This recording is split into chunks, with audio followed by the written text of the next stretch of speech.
আল্লাহ রাসূল সাল্লাল্লাহু আলাইহি ওয়াসাল্লাম এই শীতকালে 5টি আমলকে বেশি গুরুত্ব দিতে বলেছেন। এই শীতের মৌসুম যখন আসে আল্লাহ রাসূল বলেছেন, ও আমার উম্মত, তোমাদের মাঝে যখন শীতের সময় আসে, শীতকাল আসে, 5টা আমল তোমরা সবসময় করো। এর মধ্যে 4টা আমল বছরের অন্যান্য সময়ও তোমরা করে থাকো, কিন্তু এই আমলগুলা শীতের সময় আরেকটু যত্ন নিতে হবে, আরেকটু বেশি পরিমাণে করতে হবে। আর একটা আমল তোমরা অবশ্যই শীতকালে বেশি বেশি করবে। আশা করা যায় এই আমল যদি করতে পারো, কিয়ামতের ময়দানে আল্লাহ তাআলা তোমাদেরকে বিনা হিসেবে জান্নাত দিবেন। বলেন সুবহানাল্লাহ। মুসলমান ভাইরা আমার, আল্লাহ রাসূল সাল্লাল্লাহু আলাইহি ওয়াসাল্লাম হাদিসের ভিতরে বলেন, ও আমার উম্মত, তোমরা শোনো, তোমাদের মধ্যে যখন শীতকাল আসবে অবশ্যই এই শীতকালে তোমরা 5টা আমল সবচাইতে বেশি পরিমাণে করবে। এই 5টা আমলের মধ্যে 1 নম্বর আমল হলো, আল্লাহ রাসূল বলেন, যেহেতু শীতের সময় পানি একটু ঠান্ডা থাকে, ওযু করার সময় পানি একটু ঠান্ডা লাগার কারণে অনেকেই ওযুতে কৃপণতা করে, অনেকেই ওযু পরিপূর্ণ করতে চায় না। অথচ আল্লাহর নবী বলেন, তোমাদের মাঝে যখন শীতকাল আসবে অবশ্যই অবশ্যই তোমরা ওযু করার ব্যাপারে একটু যত্নশীল বেশি হবে। শুধু তাই নয়, বেশি থেকে বেশি পরিমাণে ওযু করবে, কারণ ঠান্ডা পানি দিয়ে ওযু করলে আমার আল্লাহ রাব্বুল আলামিন বান্দার প্রতি খুশি হয়ে যায়। বলেন সুবহানাল্লাহ। 1 নম্বর আমলের কথা আল্লাহর নবী বললেন, ওযু করার জন্য পরিপূর্ণ ঠান্ডা পানি দ্বারা পরিপূর্ণভাবে আস্তে আস্তে সুন্দর করে ওযু করা লাগবে। ও মুসলমান, অথচ শীতকাল আসলে আমরা ওযু করতে চাই না, আর ওযু করতে গেলেও খুব দ্রুততার সাথে ওযু করি, যাতে বেশিক্ষণ ঠান্ডা না লাগে, ওযুতে ফাঁকি দেওয়ার চেষ্টা করি। এই জন্য আমাদেরকে শীতকাল আসলে শীতের আমল হিসেবে আমাদেরকে বেশি পরিমাণে পানি খরচ করে সুন্দর করে আস্তে আস্তে প্রত্যেকটা অঙ্গ প্রত্যঙ্গ ধৌত করে করে আমাদেরকে ওযু করা লাগবে। বলেন সুবহানাল্লাহ। মুসলমান ভাইরা আমার, 5টা আমলের মধ্যে 2 নম্বর যে আমলের কথা আল্লাহর নবী সাল্লাল্লাহু আলাইহি ওয়াসাল্লাম বলেছেন, আল্লাহর নবী বলেন, ও আমার উম্মত, যখন শীতকাল আসবে অবশ্যই তোমরা আরেকটা আমল সবচেয়ে গুরুত্ব সহকারে করবে। সেই আমলটা হলো, অবশ্যই তোমরা যেখানে যে অবস্থায় থাকো না কেন 5 ওয়াক্ত নামাজ জামাতের সাথে পড়ার চেষ্টা করবে।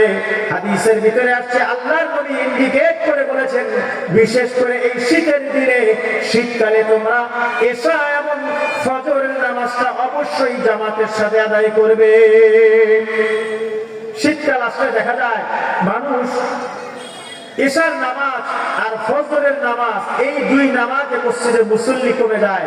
এই 2 নামাজটা ঠান্ডা পড়ে, এই 2 নামাজটা শীত লাগে, এই জন্য মানুষ মসজিদে আসতে চায় না, বাড়িতেই কেউ কেউ ওযু করে নামাজ পড়ে। আবার অধিকাংশ মানুষ দেখা যায় শীতের কারণে নামাজই পড়ে না, তাড়াতাড়ি ল্যাপের নিচে চলে যায়। আর ফজরের সময় তো দেখা যায় এই ঠান্ডার কারণে ঠান্ডা পানি দিয়ে ওযু করতে হবে, এরপরে বাইরে থেকে বের হয়ে মসজিদে আসতে হবে, এই চিন্তায় তারা ল্যাপের নিচ থেকেও বের হয় না, ফজরের নামাজটা জামাতেও পড়ে না। সকালবেলা ঘুম থেকে উঠে, বেলা উঠার পরে তারা উঠা এরপরে ফজরের নামাজ পড়ে। আবার কিছু মানুষ আছে যারা নামাজই পড়ে না। কথা ঠিক কিনা? ও মুসলমান ভাইরা আমার, আল্লাহ রাব্বুল আলামিনের হাবিব মুহাম্মদুর রাসূলুল্লাহ সাল্লাল্লাহু আলাইহি ওয়াসাল্লাম তিনি বলেন যে, না না, শীতকাল যখন আসবে ও আমার উম্মত, তোমরা গরমের সময় যেইভাবে জামাতের সাথে নামাজ আদায় করতে, শীতকালেও তোমরা অনুরূপভাবে এশা এবং ফজরটাকে গুরুত্ব দিয়া অবশ্যই তোমরা মসজিদে গিয়ে ঠান্ডার ভিতরে ঠান্ডা পানি দিয়ে ওযু করে এরপরে তোমরা শীতের মধ্যেও মসজিদে গিয়ে নামাজ আদায় করবে। এতে দেখবে আমার আল্লাহ রাব্বুল আলামিন তোমাদের কার্যক্রমে খুশি হয়ে যাবে। বলেন সুবহানাল্লাহ। 3 নম্বর আমল আল্লাহ রাসূল সাল্লাল্লাহু আলাইহি ওয়াসাল্লাম বলেন, 3 নম্বর যে আমল তোমরা করবে, ও আমার উম্মত, দ্বিতীয় নম্বর আমল হলো যখন শীতকাল আসবে খেয়াল করে দেখবা রাত্রিটা শীতকালে বড় থাকে, দিনের বেলাটা একটু ছোট থাকে, সময় থাকে কম। এই জন্য আল্লাহ রাসূল বলেন শীতকালে তোমাদের জন্য আমল হলো, শীতকালে তোমাদের যত জীবনের কাজা রোজা আছে, নফল রোজা আছে, এই ছোট্ট ছোট্ট দিনে তোমরা এই নফল রোজা এবং কাজা রোজাগুলা রেখে রেখে তোমাদের রোজাগুলা পরিপূর্ণ করে নেবে। বলেন সুবহানাল্লাহ। 4 নম্বর আমল আল্লাহর নবী সাল্লাল্লাহু আলাইহি ওয়াসাল্লাম বলেন শীতকালে চতুর্থ নম্বর যে আমলটা তোমাদের করা দরকার, যে আমলটা করবে আশা করা যায় এই আমলগুলো যদি করতে পারো কিয়ামতের ময়দানে আল্লাহ তাআলা তোমাদেরকে মাফ করে জান্নাতি বানায় দিবে। চতুর্থ নম্বর যে আমলের কথা আল্লাহর নবী বলেছেন সেই চতুর্থ নম্বর আমল হলো আল্লাহর নবী বলেন যেহেতু শীতের দিনে রাত্রি অনেক লম্বা হয়, সুতরাং শীতের দিনে এশার নামাজের পরে যদি তুমি ঘুমায়া যাও, রাত্রি লম্বা হওয়ার কারণে ঘুমাইতে ঘুমাইতে ঘুম শেষ হয়ে যায়, রাত্রি শেষ হয় না। আল্লাহর নবী বলেন ও আমার উম্মত তোমরা এশার নামাজের পরে তড়িঘড়ি করে ঘুমায়া যাও, আর যখন শেষ রাত্রি এসে যায় তাহাজ্জুদের সময় হয়ে যায়, এই ঠান্ডার ভিতরে ওযু বানাইয়া তোমরা এই রাত্রিবেলা রাত্রি 3টা 3:30টার সময় সুন্দর করে ঠান্ডা পানি দিয়া ওযু করে যাই নামাজের মুসল্লায় দাঁড়াইয়া আল্লাহকে খুশি করার উদ্দেশ্যে তোমরা তাহাজ্জুদের নামাজে দাঁড়ায়া যাও। আল্লাহ রাব্বুল আলামিন তোমাদের এই আমলটাকে এত বেশি পছন্দ করবে কিয়ামতের ময়দানে তোমার এই শীতের দিনের এই নফল ইবাদত, এই নফল নামাজগুলা আমার আল্লাহ তাআলা নাজাতের জরিয়া বানায় দিবে। বলেন সুবহানাল্লাহ।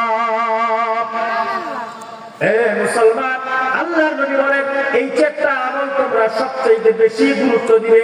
এই গুরুত্বের কারণ হলো এই 4টা আমল বছরের অন্যান্য সময়ও করা যায়।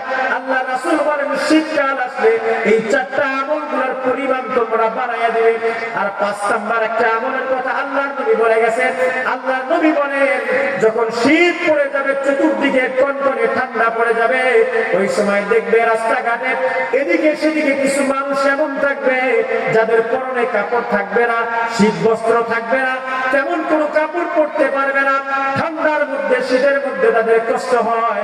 আল্লাহর নবী বলেন শীত যখন পড়ে যায় ও আমার উম্মত তোমাদের যাদের সামর্থ্য আছে, যাদের সামর্থ্য নাই, কাপড় কিনতে পারে না, পোশাক কিনতে পারে না, এই শীতের সময় আসলে তাদেরকে তোমরা শীত বস্ত্র দান করে দাও। বলেন সুবহানাল্লাহ। ও আল্লাহর মুহাব্বতের বান্দারা, হাদিসের ভিতরে আসছে আল্লাহ তাআলা কিয়ামতের ময়দানে ডাক দিয়া বলবেন ও আমার বান্দা আমি তো শীতের সময় ঠান্ডায় কাঁপতেছিলাম, আমি তো শীতের সময় থরথর করে কেঁপেছি, কই তুমি তো আমাকে একটা গরম কাপড় দাও নাই, আমাকে তো একটা শীত বস্ত্র প্রদান করো নাই। দুনিয়ার বান্দারা তখন ডাক দিয়া বলবে মালিক আমরা তো আপনাকে কখনো ঠান্ডায় কাঁপতে দেখি নাই, আমরা তো আপনাকে দুনিয়ার জমিনে শীত বস্ত্র দেওয়ার মতো অবস্থায় পাই নাই। ওগো আল্লাহ তোমাকে যেহেতু পাই নাই তাহলে আমরা কিভাবে তোমাকে আমরা শীতের কাপড় প্রদান করব? হাদিসের ভিতরে আসছে আল্লাহর নবী বলেন আল্লাহ তাআলা ওই সময় বান্দাদেরকে ডাক দিয়া বলবেন বান্দারা তোমরা যখন শীতকালে রাস্তা দিয়ে বের হতা তোমরা কি আমি আল্লাহর এমন কোন বান্দা দেখো নাই যেই বান্দা কাপড় পরতে পারে না, ঠান্ডার কারণে কনকনে ঠান্ডার কারণে কাঁপতেছে, তার পরনে পোশাক নাই, শীতের কাপড় নাই, এমন বান্দা কি তোমাদের সামনে চোখে পড়ে নাই? বান্দারা বলবে আল্লাহ করেছে, হ্যাঁ হ্যাঁ দেখেছি। আল্লাহ বলবে ওই বান্দাদেরকে তুমি যদি গরম পোশাক দিতা, তাদেরকে যদি শীতের পোশাক দিতা, আসলে তাদেরকে দেওয়া হতো না, এই পোশাকটা সরাসরি আমি আল্লাহকে দিয়ে দিতা। বলেন সুবহানাল্লাহ। এই জন্য আমাদেরকে এই শীতকাল আসলে শীতের সময় আমাদেরকে যারা গরিব আছে, শীতার্ত মানুষ আছে, বস্ত্রহীন মানুষ আছে, তাদেরকে বেশি পরিমাণে সামর্থ্য অনুযায়ী আমাদের দান করা, শীত বস্ত্র বিতরণ করা। আল্লাহ রাব্বুল আলামিন আমাদের সকলকে এই শীতের কালে, শীতের সময়ে, এই শীতকালে বেশি থেকে বেশি নেক আমল করা, এই 5টা নেক আমল উত্তমভাবে আমাদেরকে করার তৌফিক দান করুন। সকলে বলি আল্লাহুম্মা আমিন। ওয়া আখিরু দাওয়ানা আলহামদুলিল্লাহি রাব্বিল আলামিন। আসসালামু আলাইকুম ওয়া রাহমাতুল্লাহি ওয়া বারাকাতুহু।